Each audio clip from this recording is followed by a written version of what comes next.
All right, welcome back to the Homestand Show. Joining us now is Jelani Goodridge-Reid of Hoop Talks. Time to talk about some Toronto Raptors. The NBA season is over. The play-in begins. The Raptors on Wednesday hosting the Chicago Bulls. But I want to hit you with this fill in the blank first, just to wrap up put a bow on the regular season.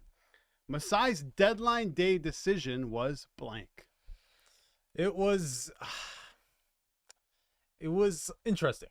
It was interesting. That's my word. Interesting, because Why? I wasn't a believer in this team starting off in the year. Me and Justin, we've been talking about it throughout the year, and how the Raptors, they're okay at best, right? So I felt this was a time for the Raptors to start fresh, right? You understand who you are as a team. You're not really going to do anything in the Eastern Conference. You're nowhere close to the Bucks, Celtics, or Sixers, right? So, or even the Cavaliers. So start fresh. Get yourselves a top pick, right? And I felt like that deadline deal to get Jakob Poeltl showed me that they were trying to play for something. Okay, you want to play for the play-in, right? There's no guarantee you're going to get out of that. The way they've been playing, right? The inconsistency has been there all year long from the Raptors. I don't think Raptors fans even trust this team to get through this play-in. You're probably going to play a team like, if you get past Chicago first, then you're going to play a team like Atlanta. That could hurt you. The heat culture, that could hurt you, of course, in this time of year. So I was looking at it, and I found it very interesting, because now we're going to see what happens in summertime. Something's definitely going to happen. We see already Nick Nurse, his issues with the team, and the thing with Fred VanVleet. Does he stay? Does he not? Gary Trent Jr. So there's so much going on. So I'm like, I don't know where the future of this team's headed. I don't know how this team's going to look moving forward. Interesting. Imagine this. The Raptors' only big money spent in free agency is to Jakob Poeltl. And it's totally plausible that they could lose Fred VanVleet and Gary Trent Jr. for nothing. And that is the worst case scenario. Albert believes Nick Nurse is gone. If Nick Nurse is gone, right? Do they go in-house, or do they bring somebody from right now the candidates would probably be Udoka. I don't think that's good for like PR. But yeah, he's a name. Atkinson, I think Kenny Atkinson is a very good coach, so you're gonna probably look at him. But I would say you stay in house. You still got Adrian Griffin, right? Who I think he could be a capable head coach one day. And then you're looking at Earl Watson. He's on the staff, so I'd say the Raptors would probably look in house. That's my prediction if Nurse moves on. This conversation, you guys. I mean, you guys follow the Raptors so closely, right? This conversation should be having next Saturday, right? You have dismissed this team completely, right? So when you say it's interested in the deadline deal, really the correct answer is it was ill-advised, right? Yeah. If what you're saying is true, yeah, why would you do what he did? Now I'm going back in time.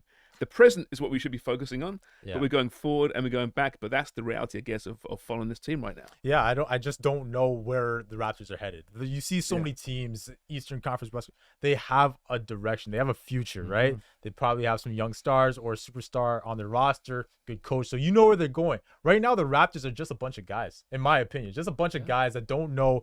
We don't know who's staying this summer. We don't know if the coach wants to stay or wants to go. The front office, the moves that they made to get Jakob Poeltl, nice, okay, anchor for your defense, cool, but I didn't like the move. I didn't think it was worth it. You give up a first for Thad Young, didn't like that. You lose a guy's possibly this off season, and then remember OG, that whole thing. His value was so high, guys. His value is so high. It still is. That's probably the only positive coming out of this Raptors season. I don't know. The Raptors season's not done yet. We're talking about like it's done. But I mean, you can look at this fill in the blank in so many different ways. Like, you could say Masai's deadline day decision was the right move based on where they are right now. He said he wanted to get a player, and he got Poeltl to see if they can get to the plan because he believed in the team. And then Nick Nurse also said we got to get some playoff experience for these teams. So looking at it from that angle, it was the right move. But really, bad for business, essentially. That's a really positive way you put it. But that's how they'll look at it. That's how they'll look at it. But that's the wrong way to look at it. Like, they're a 500 basketball club. 41 and 41. Yeah, their road record's horrible. The Atlanta Hawks are 41 and 41, but at least the Atlanta Hawks, they have some juice. They have some juice. There's been disappointing this year, right? Yeah. But it feels like the Raptors, and Johnny, you can agree or disagree with this, that this whole year they've been one step forward, two steps back, two steps forward, one step back. And there's been no cohesion from top to bottom. And you're seeing that now with Nick Nurse and the front office clashing, where it just looks like it's a whole mess, and that culture that was proud the Raptors built is gone now. Yeah, no, it's true, and you're having all these rumors about Nick Nurse right before the play-in. I want to see how the guys respond to that. Does that affect them going into these play-in games? I don't know. Because it might. It's a great question, right? A lot of pressure on Nick Nurse, but out of all the Raptors players right now, who's got the most to lose in these playoffs? I don't think it's Fred. I think that would be the popular pick. But I'm looking at Pascal Siakam, man. Look, this is your star, right? This is your superstar, if you want to say. I don't think it's paid that way. He's a star. But these are the games that count, right? And I want to see how he's going to show up. That's the guy I'm looking at because we've seen it. The finals, he did show up for us, but that wasn't his team. Remember that, right? That wasn't his team. He wasn't expected to do all that. And then the bubble was a problem, right? The bubble was a problem. And then after that, we made the playoffs last year. But remember, okay, he did have a few bad games, including that one when Embiid hit that 3 on us. So I'm looking at Pascal. I think there's going to be a lot of pressure for him because he is an all-star. He is our all-star. All NBA arguments are there for him. So it's got to be. Is it make or break, do you think, for Siakam? Like a poor play-in campaign, poor playoff, postseason, call it what you want.